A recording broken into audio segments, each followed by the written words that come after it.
Transcription number 80. Start.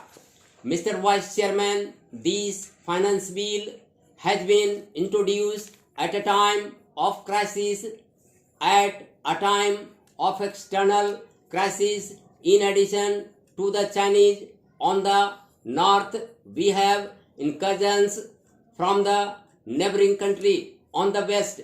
Therefore, it seems to me that this finance bill and the budget proposals should be defense oriented, but we find no provision for increase in defense expenditure. It is still rupees 740 crores as it was at the time when the finance minister announced his proposals. If we are to put our defense in proper order so as to ensure the security of our country, if we are not to look for military alliances in order to supplement our defense forces, our defense expenditure must be increased considerably, and it will have to be rupees 800 crores, 900 crores, or even 1,000 crores of rupees. There is enough money in this budget to allow transfer of more to the defense services. Money has to be found by reducing expenditure on other items which absorb so much money. The expenditure on the plan is 200 crores of rupees on the revenue account and other 300 crores on the capital account. This must be drastically pruned.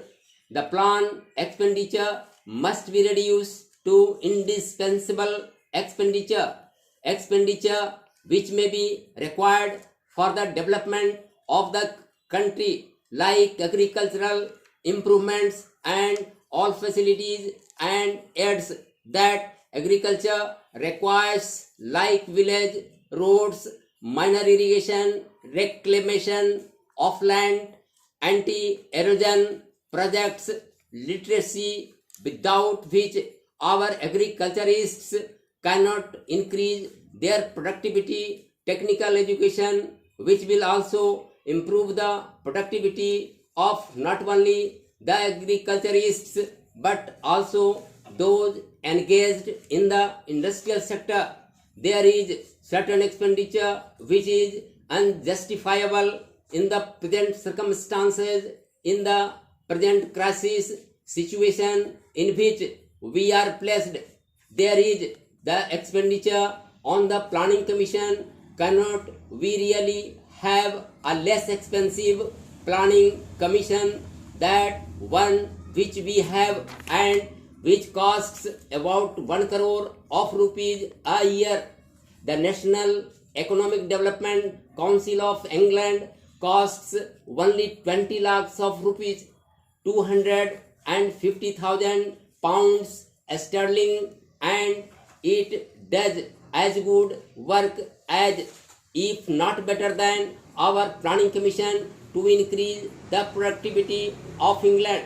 There is also that absolutely unjustifiable item of family planning. I believe that in the fourth plan it will be raised to rupees 70 crores. Then what about the expenditure on our administrative services? It has been growing steadily.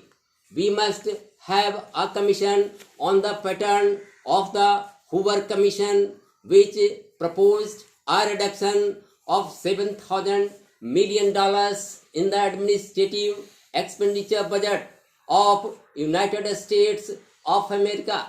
We must have a commission on that pattern in order to go into the whole business of our administrative system from top to bottom, from the center down to the states, in order to modernize it.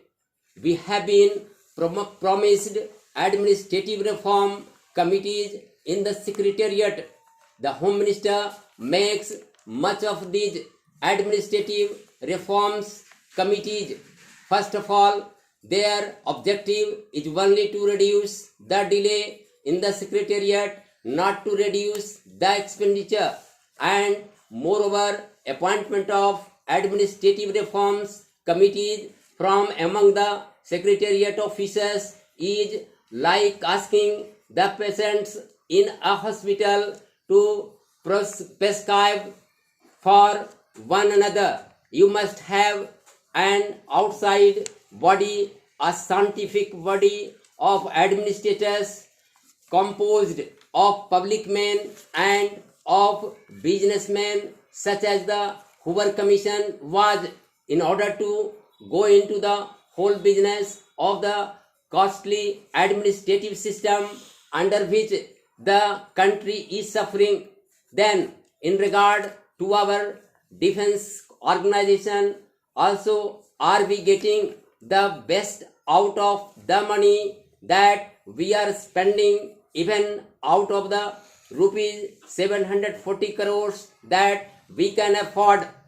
What we want for the defense of our frontiers is a mobile force, not the kind of force suggested by somebody in the other house the other day. They wanted the frontier to be defended by the whole army. They wanted the whole army to be deployed all along the frontier. We want mobile force, well armed, well equipped, which will be able to rush to dangerous spots before these dangerous spots become more dangerous. The government has suggested that a police force would be enough to do the ordinary work of defending our frontiers. I hope it will be an armed police, something like the armed reserve police used in Madras now generally for suppressing the student riots. It might be better used in the ordinary day-to-day defense of our Pakistan border. Has the army got all the modern equipment that is required? Have we got enough machine guns, automatic rifles, mortars and grenades? And how many per unit? Have we enough small and medium tanks? Have we enough anti-crafts guns?